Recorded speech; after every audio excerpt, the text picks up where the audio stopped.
వాళ్ళు ఏంటంటే వాళ్ళు ఇంట్రెస్ట్ తీసుకోరు. తెలిసి ఉంటుంది కదా, డబ్బులు సంపాదిస్తారు కదా, నీ హస్బెండ్ సంపాదిస్తున్నాడు డబ్బులు అన్ని నువ్వు వంటలు చేస్తాను, అది చేస్తున్నావు, ఇది చేస్తున్నావు, వీడియోలు చేస్తున్నావు. మక్కా పోవడానికి ఏంటంటే వీడు ఏం చేస్తున్నాడు, వీడు ఇంత పెద్ద గడ్డం పెంచుకుంటున్నాడు, నీ కల్చర్ ప్రకారం పెంచుకుంటున్నావు, ఓకే అప్రిషియేటెడ్. ఇప్పుడు నువ్వు మక్కాకి ఎట్లా పోతావు? నాకు అర్థం, నువ్వు పోయినావా? పోయి ఉండొచ్చు, అది మీ అల్లా యాక్సెప్ట్ చేస్తాడా? నువ్వు బెట్టింగ్ యాప్స్ ప్రమోట్ చేస్తావు, చిన్న పిల్లలతో వీడియో చేస్తావు. కొన్ని హలో ఫ్రెండ్స్, గుడ్ మార్నింగ్, ఎలా ఉన్నారు? నేను మీ వినోద్. ఏంది భయ్యా నిన్నేసుకుని షర్ట్ వేసుకున్నావు, నిన్నేసుకుని డ్రెస్ వేసుకున్నాడు కాదు, ఈ వీడియో కూడా నిన్నే చేసింది. కానీ ఏంటంటే ఈ రోజు పోస్ట్ చేస్తాను. ఎందుకు అసలు యాక్చువల్లీ ముస్లిమ్స్ అంటే నాకు చాలా రెస్పెక్ట్ ఉందబ్బా. ఎందుకంటే నా పర్సనల్ గా చాలా మంది నా ఫ్రెండ్స్ ఉన్నారు, వాళ్ళ కల్చర్ ని చాలా రెస్పెక్ట్ చేస్తారు, చాలా అంటే చాలా రెస్పెక్ట్ చేస్తారు. నేను వాళ్ళకి చాలా రెస్పెక్ట్ ఇస్తాను. ఇది ప్రతి ఒక్క ముస్లిం నేను మాట్లాడలేదు. కొంతమంది స్పెసిఫికల్ గా వాళ్ళు అసలు యాక్చువల్లీ వాళ్ళ రిలీజన్ ఫాలో అవుతారా లేదా ఓన్లీ షో ఆఫ్ చేస్తారా అని చెప్పేసి మనం మాట్లాడుకోవడానికి ట్రై చేస్తాం. ఎందుకంటే బెట్టింగ్ యాప్స్ ప్రమోట్ చేస్తే కొంతమంది పాయింట్ అవుట్ చేస్తున్నారు. కొంతమంది ఒక కథను మీకు తెలిసినంత వరకు ఇమ్రాన్ బెట్టింగ్ యాప్స్ ప్రమోటర్ లో వన్ ఆఫ్ ద కీపింగ్ ఈయన కూడా. అంటే యాక్చువల్లీ మన తెలుసు కదా, కర్ణుడు, కలియుగ కర్ణుడు ప్లస్ ఈ పయ్యాగాడు ఇమ్రాన్ అనేటోడు ముగ్గురు చాలా బేస్ అనమాట. యాక్చువల్లీ ఒక బెంచ్ మార్క్ లెవెల్ సెట్ చేసి పెట్టినారు అనమాట. వీటి చేసే వీడియోస్ ఎట్లుంటాయంటే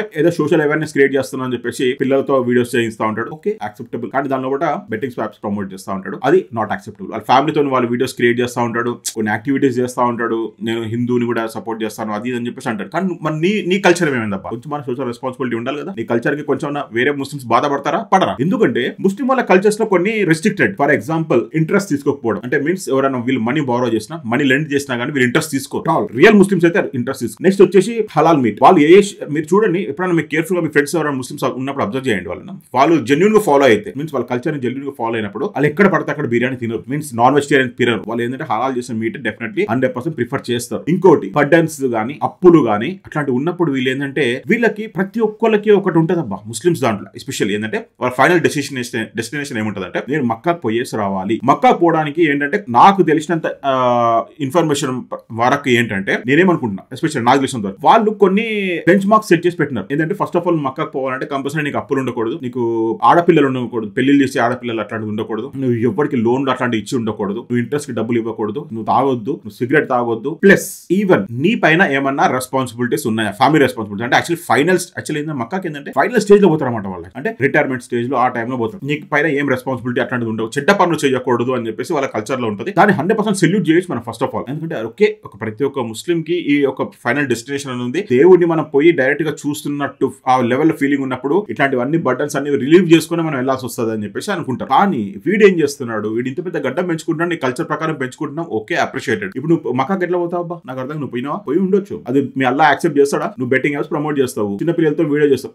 కొన్ని వీడియోస్ మాత్రం ఇంకా మరీ వల్గర్ ఉంటాయి అనుకోండి, అది మనం దాన్ని జస్టిఫై చేయకూడదు. ఫస్ట్ ఆఫ్ ఆల్ చూసే వాళ్ళని మనము క్వశ్చన్ చేయకూడదు, వాళ్ళని అట్లాంటి కూడా ఎంకరేజ్ చేయకూడదు, ఓకేనా? ఇంకా దాంతో పాటు ఇంకో కొత్త ఒక గ్రేట్ కమెడియన్ కమెడియన్ అనొచ్చు, హీరో అనొచ్చు, వాళ్ళ వైఫ్ కూడా మొన్న రీసెంట్ గా మక్కాకి వెళ్ళినట్టున్నారు వాళ్ళ ఫ్యామిలీ అంతా కలిసి. వాళ్ళు ఎట్లా వెళ్ళి ఉండొచ్చు? She has lot of sin as per వాళ్ళ కల్చర్ ప్రకారం. ఒక సిన్ ఏంటంటే బెట్టింగ్ యాప్స్ ప్రమోట్ చేయడం. బెట్టింగ్ యాప్స్ వల్ల జీవితాలు నాశనం అయితే నాకు తెలిసి ఉండొచ్చు కదా. అరే నా వల్ల ఇంతమంది ఎఫెక్ట్ అవుతున్నారు, వాళ్ళ కల్చర్ లో ఉందో లేదో నాకు తెలియదు ఫస్ట్ ఆఫ్ ఆల్. ఎందుకంటే వాళ్ళు డబ్బులకి ఇంట్రెస్ట్ తీసుకోనికి పోవడమే ఒక మెయిన్ రీజన్ అయితే వాళ్ళు అంత స్ట్రిక్ట్ గా వాళ్ళు ఫాలో అవుతున్నారు. ఎందుకంటే నేను నా ముస్లిం ఫ్రెండ్స్ చాలా మందికి డబ్బులు ఉన్నాయి, ఇన్ కేసు వాళ్ళు డబ్బులు అడిగినప్పుడు ఏంటంటే వాళ్ళు డబ్బులు ఇస్తారు. నా ఫ్రెండ్స్ ఎస్పెషల్లీ నేను చెప్తున్నాను, నా ఫ్రెండ్స్ డబ్బులు ఇచ్చినా కానీ వాళ్ళు ఏంటంటే వాళ్ళు ఇంట్రెస్ట్ తీసుకోరు. అరే నువ్వు తీసుకో, డబ్బులు తీసుకో, నాకు రిటర్న్ ఇచ్చేయి, అంతేగా నువ్వు ఇంట్రెస్ట్ ఇస్తాను అది ఇస్తాను అని చెప్పి పాయింట్ అవుట్ చేసి మాట్లాడకని చెప్పేసి వాళ్ళు స్ట్రిక్ట్ గా నా ముఖం పైన చెప్పేసారు చాలా మంది నా ఫ్రెండ్స్. ఎందుకంటే నాకు చాలా మంది హెల్ప్ చేసిన, నాకు చాలా మంది మీన్స్ నా కాలేజ్ టైం నుంచి కానీ ఈవెన్ నా వర్కింగ్ లైఫ్ వచ్చినప్పటి నుంచి నా ఫ్రెండ్స్ చాలా మంది హెల్ప్ చేస్తున్నారు ఫైనాన్షియల్, వాళ్ళ ఇంట్రెస్ట్ పాయింట్ ఆఫ్ వ్యూలో అయితే పోరు. కానీ బెట్టింగ్ యాప్స్ అనేది చాలా ఫార్ అవే కదా. జువ్వాని కూడా వాడు ప్రమోట్ చేయడం కానీ, ఈమె ప్రమోట్ చేయడం కానీ really not at all acceptable. వాళ్ళ కల్చర్ ప్రకారం, వాళ్ళ కల్చర్ ఉన్న వాళ్ళు చూద్దాం ఎంతమంది ముస్లిమ్స్ పాయింట్ అవుట్ చేసి దీని గురించి మాట్లాడతారు, కమెంట్స్ ఎట్లా పెడతారో చూద్దాం. మీ కల్చర్ లో యాక్సెప్ట్ చేస్తారా? చేయరు కదా. ఇంకా రీసెంట్లీ వాళ్ళు పోయినారు, ఏంటంటే మక్కాకు పోయినప్పుడు మీ అల్లా యాక్సెప్ట్ చేసి ఉండొచ్చా? మీ అల్లా మా అల్లా కాదు, ఎవరైనా దేవుడే, ఆ అల్లా కూడా అనుకోవచ్చు, మా దేవుడు కూడా యాక్సెప్ట్ చేయడు, వీళ్ళు కూడా యాక్సెప్ట్ చేయకుండొచ్చు. నాకు తెలుస్తుంది వీళ్ళ ప్రేయర్స్ కానీ, వీళ్ళ గూన్స్ కానీ, రిక్వెస్ట్లు కానీ యాక్సెప్ట్ చేయకుండా. తెలియదా? వాళ్ళకి తెలిసి ఉంటుంది కదా, డబ్బులు సంపాదిస్తారు కదా, నీ హస్బెండ్ సంపాదిస్తున్నాడు డబ్బులు అన్ని నువ్వు వంటలు చేస్తాను, అది చేస్తున్నావు, ఇది చేస్తున్నావు, వీడియోలు చేస్తున్నావు, దాంట్లో కూడా యూట్యూబ్ డబ్బులు అయితే రెవెన్యూ జనరేట్ అవుతుంది కదా, అయినా కానీ నువ్వు కక్కుర్తి పడి నీ కల్చర్ కి అగేన్స్ట్ పోయి మరి చేస్తున్నావు. అంటే మీ కల్చర్ లో ఉండదా భయ్యా, మీ హిందూ దాంట్లో ఉండదా అంటే మా దాంట్లో ఉంది భయ్యా. ఎందుకంటే మనం మహాభారతం నుంచి మనం చూసుకుంటూ వస్తా ఉన్నాం. జువ్వా అనేది ఏంటంటే ఆల్మోస్ట్ ఒక కాన్సెప్ట్, దాంట్లో చూపించిందే మెయిన్ రీజన్. అది మహాభారతం మొత్తంలో చూపించింది ఏంది, ఒకటే కారణం ఏంటంటే ఇది ఆడితే కంపల్సరీ నాశనం అయిపోతారు అనేసి ఒక సెట్ రైట్ ఎగ్జాంపుల్ చెప్పినారు మనకు మహాభారతం. తెలుసు కదా, కౌరవులు కూర్చొని ఆడతారు, ఆడిన తర్వాత మొత్తం నాశనం అయిపోతారు. ఫస్ట్ పాండవులు నాశనం అవుతారు, వాళ్ళ ఫ్యామిలీని మొత్తం వాళ్ళు సాక్రిఫైస్ చేస్తారు, వాళ్ళ రాజ్యాలన్నీ పోతే, వాళ్ళు ఈవెన్ వాళ్ళ బ్రదర్స్ పోతే, వాళ్ళ వైఫ్ అంతా మొత్తం పోయిన తర్వాత నెక్స్ట్ కౌరవులు చేసిన తర్వాత వాళ్ళ మీద అటాక్ చేయడము ఒక మన కల్చర్ లోనే మనకి ఇంప్లిమెంట్ చేసి పెట్టేసినారు మన పూర్వీకులు. ఏమని, ఇది ఆడితే నాశనం అవుతారు అని చెప్పి. ఈ ఆన్లైన్ బెట్టింగ్ల వల్ల చాలా మంది నాశనం అయినారు. 100% నేను చెప్తున్నా, నాశనం అయినారు, జీవితాలు నాశనం అయినాయి, ఇప్పుడు స్టిల్ నాశనం అయితేనే ఉన్నాయి. ఎందుకంటే ఆన్లైన్ బెట్టింగ్ అనేది ఎట్లుంటదంటే, మన చికోటి ప్రవీణ్ అని ఇంటర్వ్యూ చూసాడు. చికోటి ప్రవీణ్ అంటే మీకు తెలుసు కదా, మన గ్రేట్ గ్యాంబ్లింగ్ కింగ్ అనవచ్చు, అంటే గోవాలో. ఆయన చెప్పిన స్టేట్మెంట్ నాకు చాలా బాగా నచ్చింది. ఆయన ఎప్పుడన్నా కానీ ఎవరైనా వచ్చినప్పుడు అట్లా అడిగినట్టు మాట్లాడినప్పుడు కూడా ఆయన మంచి సోషల్ రెస్పాన్సిబిలిటీ తీసుకుని చెప్తాడు. ఏమనంటే, పోకురా, నాశనం అవుతావురా కంపల్సరీ. గోవాలో పెద్ద బిగ్ డాడీ అనే ఒక పెద్ద షిప్ ఉంటుంది. ఆ షిప్ లో is also one of the partner అనుకుంటారు తెలిసినంత వరకు. సో ఆయన మంచి స్టేట్మెంట్ క్లియర్ గా ఇచ్చినాడు. ఏంటంటే జువ్వా అన్నాడు ఎప్పుడు బాధపడ్డాడు అనేసి ఎక్కడ రాసి లేదు అని చెప్పేసి క్లియర్ కట్ గా స్టేట్మెంట్ ఇచ్చాడు. ఇంకా దట్టు ఆయన చెప్పడం ఏంటంటే, లాస్ట్ స్టేట్మెంట్, నేను ఇది మొత్తానికే క్లోజ్ చేసేస్తున్నాను, నేను నా లైఫ్ నుంచి ఇది తీసేద్దామని చెప్పేసి అనుకుంటున్నాను. దాన్ని రియల్లీ అప్రిషియేట్ చేయాలి ప్రవీణ్ అని. ఎస్పెషల్లీ ఏంటంటే హిందుత్వానికి ఆయన చాలా సపోర్ట్ చేసి మాట్లాడుతూ ఉంటారు. కాబట్టి ఆయన గురించి కూడా మనం మాట్లాడాల్సింది. ఎందుకంటే ఈ బెట్టింగ్ యాప్స్ గురించి మనం ఎంత వరకు మనం టైప్ చేయగలిగితే, ఈ చెత్తనా కొడుకులు ప్రమోట్ చేసి చెత్తనా కొడుకులు ఏంటంటే దీనిపై స్ట్రింజెంట్ యాక్షన్స్ లేవబ్బా. ఏంటంటే మ్యాక్స్ టు మ్యాక్స్ ఏంటంటే వీడు 14 days జైలుకి పోతాడు. మా పోలీసు వాళ్ళు స్ట్రిక్ట్ కేసులు వేసినా కానీ 14 days పోతాడు, బయటకు వచ్చేస్తాడు, దాని తర్వాత బెయిల్ తీసుకుంటాడు, మళ్ళీ వాళ్ళు సొసైటీని తిరుగుతూ ఉంటాడు.